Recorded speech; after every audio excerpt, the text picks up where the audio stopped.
নামাজ, আকিমুস সালাত ওয়া আতুজ যাকাত যেরকম আল্লাহর হুকুম, তেমনি পিতামাতার সন্তুষ্টি আদায় করা, পিতামাতার খেদমত করা আল্লাহর হুকুম।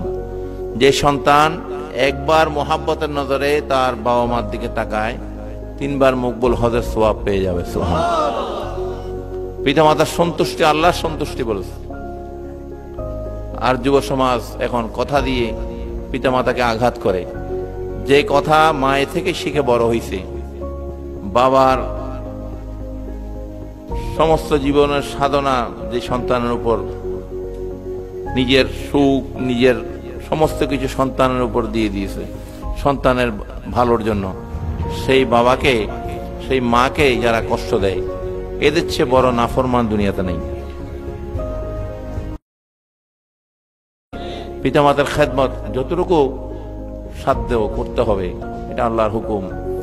পিতামাতা যদি মুশরিক হয়, বেদিন হয়, তারপরেও তাদেরকে আঘাত করা যাবে না, তাদেরকে কটূক্তি করা যাবে না, তাদের মনে ব্যথা দেওয়া যাবে না। তোমাদের কোনো ব্যবহারে তারা যেন ও শব্দটা উচ্চারণ না করে, আল্লাহ পাক এই ব্যাপারে পর্যন্ত মাথা ঘামিয়েছেন। উফ শব্দটা যেন উচ্চারণ তারা না করে। আল্লাহর নিয়ামতের শুকরিয়া আদায় করতে আল্লাহ বলেছেন, ওয়াসকুরু নিয়ামাতাল্লাহি আলাইকুম লা ইন শাকারতুম লা আযীদান্নাকুম ওয়া লা ইন কাফারতুম ইল্লা আযাবি লাশাদীদ।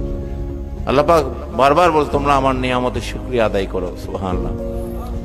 এই যে পিতামাতার খেদমত, এটা আল্লাহর নিয়ামতের শুকরিয়া।